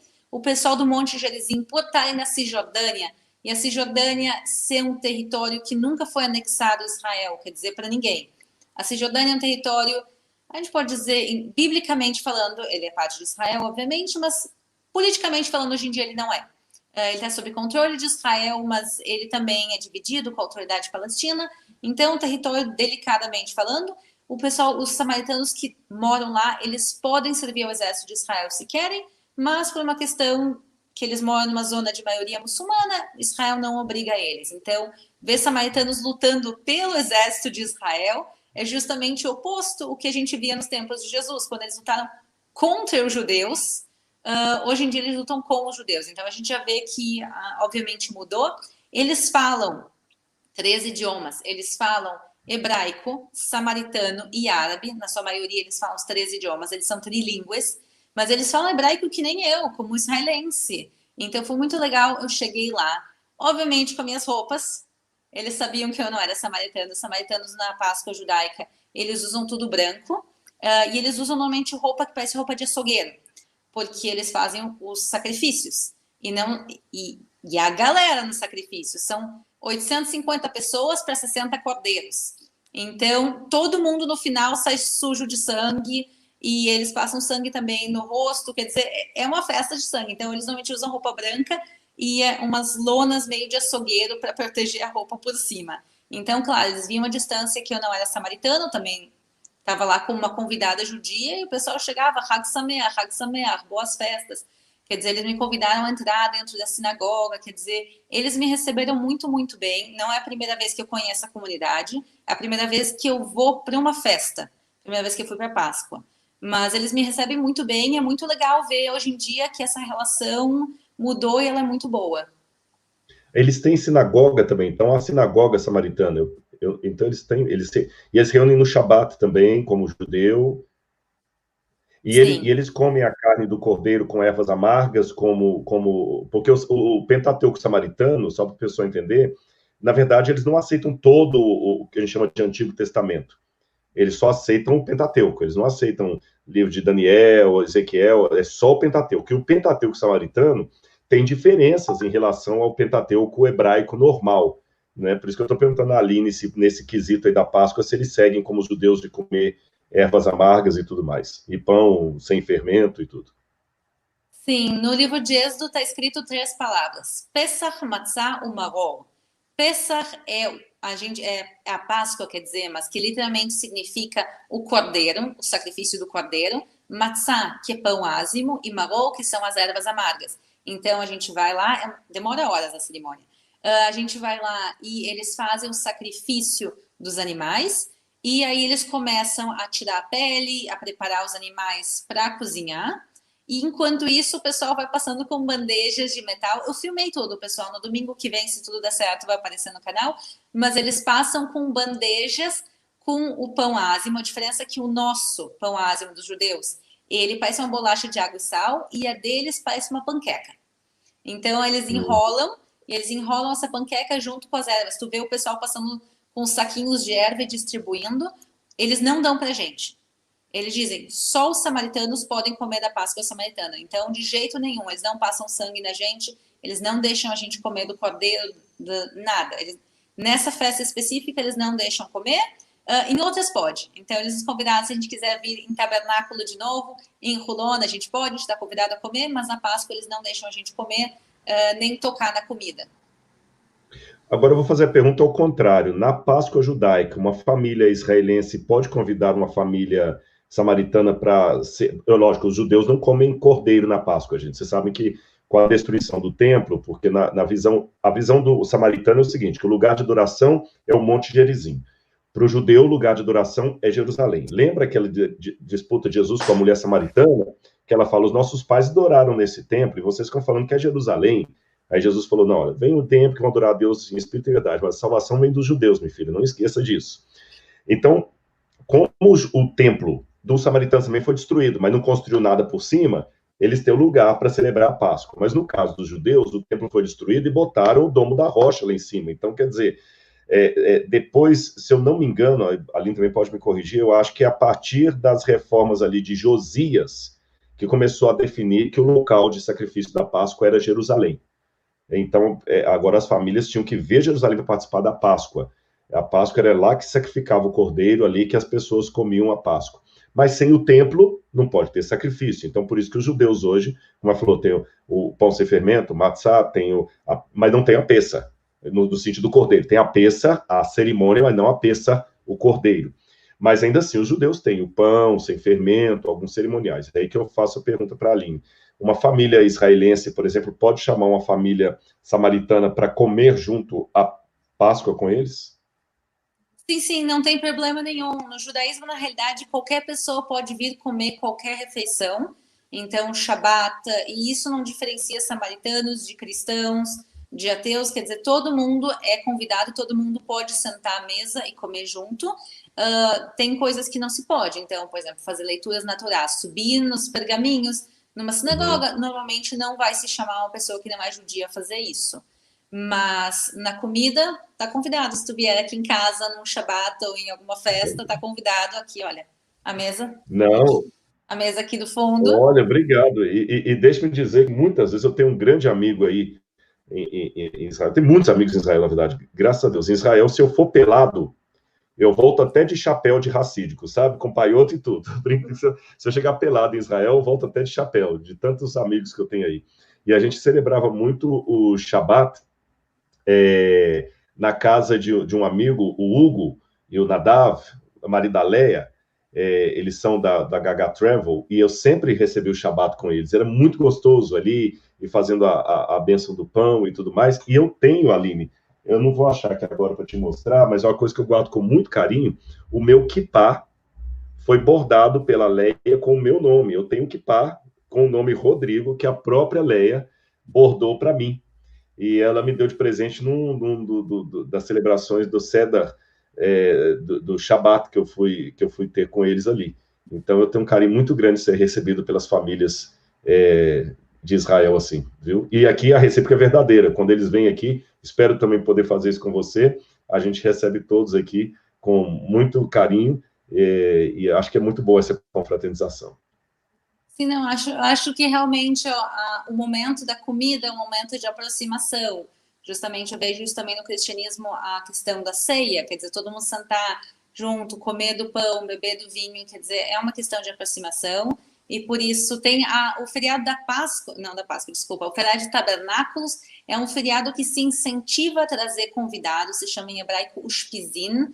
Então tem uma questão especial na festa de Tabernáculos de trazer convidados. Isso no judaísmo, eu não sei te dizer se no samaritanismo também é assim. Pode ser que sim, e por isso que ele nos chamou justamente para tabernáculos, disse venham em tabernáculos. Então, se Deus quiser, tudo der certo, por setembro, outubro, cai tabernáculos. Lembrando que eles usam um calendário diferente do nosso. Então, a Páscoa judaica aconteceu há umas 3, 4 semanas atrás. A Páscoa judaica esse ano caiu junto com a Páscoa cristã. Então, e eles só estão comemorando agora porque é ótimo, porque, claro, a Páscoa judaica eu celebro na minha casa, e assim eu pude também celebrar na deles, porque se cai na mesma data não tenho como ir. Que ótimo, eu fico muito feliz, e é uma riqueza tudo isso, é uma riqueza de cultura, uma riqueza de detalhes. A Páscoa judaica esse ano foi uma semana antes da cristã, se eu não me engano, eu acho que foi dia 21 Não, na mesma data. Foi no mesmo dia mesmo, caiu no mesmo domingo? Para mim tinha caído... Na realidade, é que eu estou pensando em relação ao que a gente chama de Semana Santa. Então, a Páscoa judaica começou junto com a Semana de Jesus em Jerusalém. E o final da Páscoa judaica foi no sábado anterior ao domingo da Páscoa. Então, exatamente, então, isso sim, porque eu sempre conto toda a semana. Porque essa é uma semana extremamente festiva em Israel. Então, tem o Domingo de Ramos, que o pessoal faz descendo o Monte das Oliveiras, milhares de cristãos juntos. Tu tem a entrada triunfal de Jesus, depois pelo Portão dos Leões. Tu tem o lavado de pés, tu tem todas as cerimônias da última ceia. Tu tem uma semana de eventos em Israel. Então, aqui em Jerusalém, a gente normalmente conta a Páscoa como toda semana. Então, a semana caiu justamente a mesma, com exceção do domingo de Páscoa, que foi ótimo, porque no domingo de Páscoa eu saí a filmar também no domingo de Páscoa. E, gente, isso é desde os tempos bíblicos, até para você poder entender um pouquinho que aparentemente tem uma contradição entre o Evangelho de João e os sinóticos, Mateus, Marcos e Lucas, porque uns dão a entender que Jesus comeu antes da Páscoa e outro foi no dia da Páscoa. A Páscoa, na verdade, você tinha o 14 de Abib, ou de Nissan, né, que é o dia que começa, eles matavam o cordeiro no dia 14, e para o judaísmo, desde os tempos bíblicos até hoje, o dia é de pôr do sol, pôr do sol. Então, hoje, por exemplo, aqui no Brasil agora, é domingo à noite, mas se eu estivesse seguindo a lógica judaica, para mim já é segunda-feira, já escureceu, já é segunda-feira. Então, eles matavam o cordeiro no dia 14, nas tardes, alguns pensam que poderia ser por volta das 3 horas da tarde, um pouco antes do pôr do sol, e à noite, então, se é à noite, já é dia 15, aí que eles comiam a carne do cordeiro, tá certo? Mas nos próximos dias, a próxima semana, era toda uma semana de Páscoa, que você tinha que comer o pão sem levedura, essa coisa toda. Então, você não comia a Páscoa só no dia 15. Toda aquela semana era uma semana de Páscoa. Por isso que lá no Evangelho de João, eles falam assim, não, a gente não comeu a Páscoa ainda, porque eles estavam num processo, então, a semana toda. Agora, o dia 14 é o dia que matava o cordeiro. E na minha contabilidade, é no dia 15 à noite que Jesus tem a Santa Ceia dele. Aliás, Aviv é um nome muito interessante, o Aviv, se você quiser, a Aline pode explicar isso muito melhor do que eu, que Aviv é primavera em hebraico, e a Páscoa coincide com a primavera no hemisfério norte. Por que fala a Bíblia fala Nissan? É porque Nissan era o nome do mês no calendário babilônico. Quando os judeus voltaram da Babilônia, falavam Nissan. Mas no calendário antes da Babilônia era Abib. Não tem uma capital, eu ia falar uma bobagem aqui. Deixa eu até explicar isso aqui para vocês, gente. A capital de Israel é Jerusalém, ponto. Mas a ONU e muitos países falam que é Tel Aviv, tá bom? Mas se você perguntar para todo mundo, acho que são poucos. Agora, Estados Unidos, eu não sei como é que está essa questão política, eu deixo isso para a Aline explicar, mas tem alguns países no mundo que já estão reconhecendo a capital de Israel como sendo Jerusalém. Mas nunca Tel Aviv foi a capital de Israel. Nunca foi. Só que os países, por pressão do mundo árabe, se você olhar no Google, lá a capital de Israel é Tel Aviv, mas a capital de Israel é Jerusalém. Então, entenda o seguinte: Jerusalém é Brasília para Israel. E Tel Aviv é como se fosse São Paulo. Coloca assim, a cidade do comércio, da Bolsa de Valores, essa coisa toda. E o nome Tel Aviv é a colina da primavera, colina primaveril, Tel Aviv. Então, o primeiro mês, que é o mês mais lindo para mim, assim, quando começa já como é que é? Almond, As amendoeiras.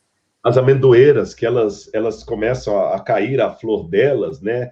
É muito lindo isso aí, que até Jeremias fala, o que você vê, Jeremias? Né? Fala, eu vejo uma amendoeira, assim eu vou cumprir a minha palavra. Então é o mês de abril, é o mês de Abib. Às vezes coincide com abril, é março ou abril do nosso calendário, isso que a Aline falou, cada ano cai, né? Agora, por uma questão da Idade Média, que mereceria uma outra live, uma outra explicação, a Igreja Católica Ocidental resolveu, por uma mudança nos calendários católicos, fixar a Páscoa num domingo, sempre no domingo, né, e tal. Mas na tradição judaica bíblica, a Páscoa pode cair domingo, segunda, terça, quarta, quinta, qualquer dia da semana, porque é sempre 14 para 15 de Abib. Então, esse ano pode cair numa segunda-feira, no ano que vem vai cair numa terça e assim por diante. É só para explicar para vocês isso aí. E Jesus, a Santa Ceia de Jesus começou com a celebração de uma Páscoa. Jesus comeu o cordeiro pascal, as ervas amargas, só que ele deu um novo significado ali para o cristianismo, que é a Santa Ceia. Mas só para você saber as origens judaicas do cristianismo, batismo, Santa Ceia, tudo vem do judaísmo. O batismo é o mikveh, lá, o mikvaot, os tanques de purificação lá, né? Só para você saber como é que nós somos teologicamente mais judeus do que você imagina, né, Aline? Sim, com certeza. Não, hoje, justamente, quando eu estava assistindo a cerimônia do sacrifício, vou dizer que para mim, sangue, eu não sou o maior fã, ainda mais 60 bichos em um minuto, mas é interessante porque eu, como judia, li toda a vida sobre o sacrifício da Páscoa. A gente lê sobre a saída do Egito e eles falam que sacrifica um animal e pega o sangue do animal e passa nos umbrais das portas. Obviamente também era feito nos tempos de Jesus, quer dizer, Jesus sim vai comer o cordeiro da Páscoa. Ele celebrou Páscoa durante toda a vida, quer dizer, ele veio várias vezes a Jerusalém, ele celebrava a Páscoa, inclusive ele vinha com os pais dele, tem relatos que ele vinha quando ele era jovem, também a Jerusalém celebrar. Então, e hoje eu finalmente pude ver como é o sacrifício, ver, eles têm sacerdotes até os dias de hoje, descendentes da linhagem de Arão.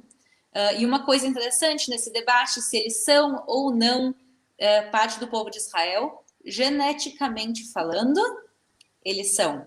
Pelo menos os homens, quer dizer, eles pegaram e fizeram testes genéticos com homens samaritanos, com as 4 principais famílias que tem, fizeram testes genéticos e viram que eles têm componentes genéticos da parte paterna. Eles não testaram a parte materna. A parte paterna, porque o samaritanismo tem muita questão patriarcal, então eles testaram e viram que tem genes em comuns com o povo de Israel, com os judeus de hoje em dia, então tu consegue ver que sim, tem uma origem em comum. Pode ter sido miscigenação entre as mulheres, mas entre os homens, pelo menos a maioria seguiu a linhagem. É realmente interessante de a gente poder ver pessoalmente práticas que eram também judaicas. Outra vez, o sacrifício no judaísmo era feito no Monte Moriá, em Jerusalém, eles fazem no Monte Gerizim, e por isso eu tive que viajar 1h30 para chegar lá, 1h30 para voltar. Mas realmente é interessante, além das escavações arqueológicas, então realmente tu já tem um lugar para tu colocar na tua lista da próxima visita a Israel, é visitar o local. No momento não tem as escavações arqueológicas, mas realmente o lugar está muito bem escavado e é muito interessante. E eu quero aproveitar que a gente está chegando no final da nossa live, já que tem aqui o pessoal, quero agradecer vocês, a gente está quase 1h30, 1h20 agora já aqui. Então, eu quero agradecer a todos vocês. E eu quero agradecer ao Reinaldo Siqueira, Shalom. Ele também foi um dos que ajudou a nos conectar para a live de hoje. Então, um agradecimento especial a ele. E um agradecimento muito especial ao Rodrigo. Realmente, eu ainda estou aqui com um sorriso no rosto, mal acreditando que tu está aqui. A gente está nos 2 canais, na realidade. Então, Shalom para o pessoal que está no canal do Rodrigo. Também, Shalom para o pessoal que está aqui no meu canal. Então, realmente, estou super feliz de a gente poder fazer essa live. Eu espero que seja a primeira de várias. O convite aqui, as portas da minha casa em Jerusalém, virtualmente, fisicamente, estão sempre abertas. Com certeza, e como você citou a frase aí dos judeus, acabando o Covid, Lashana Rabaa e Yerushalayim. Ano que vem, Jerusalém, viu? Vamos fazer outras lives até lá. E eu espero que eu possa lhe conhecer pessoalmente. E, Aline, com todo o carinho, eu desejo todas as bênçãos de Hashem para você. Quando eu digo Hashem, pessoal, a gente evita pronunciar o nome de Deus por uma questão de respeito. E eu também nem sei qual que é a pronúncia do tetragrama sagrado, para ser honesto com vocês. Eu não sei qual é. Mas mesmo que eu soubesse, a gente evita. Então, a gente fala Hashem, o nome. Então, que Hashem continue abençoando sua família, sua vida, seu trabalho, de trazer um pedacinho daquela que nós chamamos carinhosamente Terra Santa, tá bom? E é um privilégio para mim saber que eu tenho uma compatriota brasileira fazendo Israel ser tão conhecido. Tenha certeza, Aline, você não precisa de nenhum afago no ego, mas eu acho que ninguém está tão satisfeito consigo mesmo que negue o apreço do outro. Então, pode ter certeza, tem muita gente que aprecia o seu trabalho aqui no Brasil, e eu sou um deles. Então, você continue sempre sendo abençoada, e chegue em casa cansada, depois de um dia guiando, mas com a sensação de que você está colocando, porque para nós que somos cristãos, esse parente seu aí, chamado Jesus de Nazaré, ele mexeu com o mundo. Ele exportou o judaísmo para todo mundo. A gente é apaixonado por Israel e a gente agradece porque vocês abrem as portas desse país maravilhoso para nós mesmo sem sermos 100% judeus. Como eu falei, eu tenho ascendência de cristão novo, mas eu não sou judeu como você é, né, de mãe, filho de mãe judia e tudo mais. E só para vocês terem noção como é que Israel é aberto, a Aline vai saber o lugar que eu estou falando. Tem uma rua chamada... Sabe o que eu falei? Do que recriou o Estado, a língua falada de Israel, gente, o quarteirão fechado da Ben Yehuda, a Ben Yehuda, e todo Shabat à noite, o lugar que eu mais gostava de ir era para Ben Yehuda, né? Porque acabava o Shabat e a gente ia para lá e ali tinha muita coisa, tem estátua viva. Na época do verão é gostoso, a Ben Yehuda no inverno não é gostoso, porque é frio e vai pouca gente, mas no verão é criança e tudo mais. E o que me chama a atenção? Quantas vezes eu estava ali na Ben Yehuda e tinham judeus racídicos. Quando eu falo racídico, é aquele judeu que veste preto. Também são vários, viu? Eles não são todos a mesma coisa, mas só para você entender, aquele que veste preto, que tem um cabelinho cheio pai e outro, eles às vezes ficam dançando e dando as mãos e tudo mais, e eles não pegam em mão de mulher, por uma questão religiosa. Mas eles sabiam que eu não era judeu, quantas vezes me deram as mãos e eu saí dançando com eles ali, celebrando várias vezes, sem perguntar de onde que eu era. Também ali, uma coisa interessante, eu já vi muçulmanos subindo ali tranquilo, sem problema nenhum. Já vi muçulmano andando perto do Muro das Lamentações, a menina quer dizer, ninguém, nenhum soldado israelense parando. E nessa mesma Ben Yehuda, tem um grupo de coreanos evangélicos que quase todo sábado eles ficam ali cantando músicas cristãs. E eu nunca vi a polícia parando. E olha, dos países que eu conheço do Oriente Médio, é o único que permite tal liberdade de expressão religiosa. Porque, por exemplo, na Jordânia nós temos escola adventista, temos tudo. Mas se eu colocar um grupo cantando música de Jesus lá em Amman, eu vou receber pedrada na hora. Na Síria, nem cogita. No Líbano, muito menos. Talvez no bairro cristão do Líbano pode, mas no resto do país não. E Israel está ali no centro da cidade. Eu nunca vi um judeu religioso passando lá com o tzitzi, aquelas cordinhas de oração deles, e cuspindo, olhando com cara ruim. Não. Ou seja, é um lugar que a gente é bem-vindo. Não estou sendo sensacionalista, não. Israel também tem seus problemas, tem suas disputas, tem político, como no Brasil, tem político, tem problemas. Lá não é a Nova Jerusalém, é a Jerusalém, mas não a Nova Jerusalém do céu. Mas ainda assim é um lugar maravilhoso e abençoado. Tão abençoado como você e o seu trabalho, Aline. É um privilégio para mim ter tido essa live com você. Como você falou, espero que seja a primeira de outras.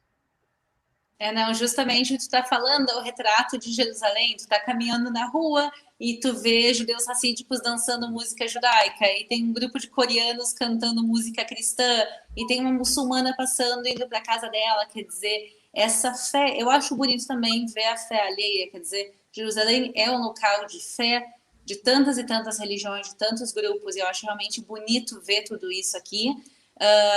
E eu quero agradecer mais uma vez pela live de hoje. Eu daqui a pouco vou entrar, pessoal, vocês não têm ideia o cheiro de churrasco que eu tô. 60 cordeiros sendo assados e eu ali no meio filmando. Então, pessoal, eu tô assim, olha, parece que eu saí de churrasco gaúcho. Eu tô com churrasco da cabeça até os pés. Outra vez, não comi, mas eu tava lá no meio do fogareiro. Então, eu tô cheio de churrasco agora. Pessoal, para quem não é inscrito, eu imagino que a maioria aqui conhece o trabalho do Rodrigo, mas se por acaso alguém não é inscrito aqui no Rodrigo Silva Arqueologia, se inscrevam, tem muita coisa muito boa em relação a Israel. Se alguém também quiser se inscrever aqui no meu canal, aqui, Israel com a Aline, vocês também estão convidados. E muitíssimo obrigada, Rodrigo, mais uma vez, muito obrigada a todo mundo que estava aqui nos comentários. A gente estava lendo os comentários enquanto a live, a gente não teve tempo de responder perguntas hoje, mas vamos botar isso na lista para as próximas lives também, de botar um pouco de perguntas e respostas. A gente agradece o like, a participação de todo mundo, e muitíssimo obrigada pela última vez. E agora chegou o momento de a gente ir. Tchau, tchau. Boa noite. Um abraço, pessoal.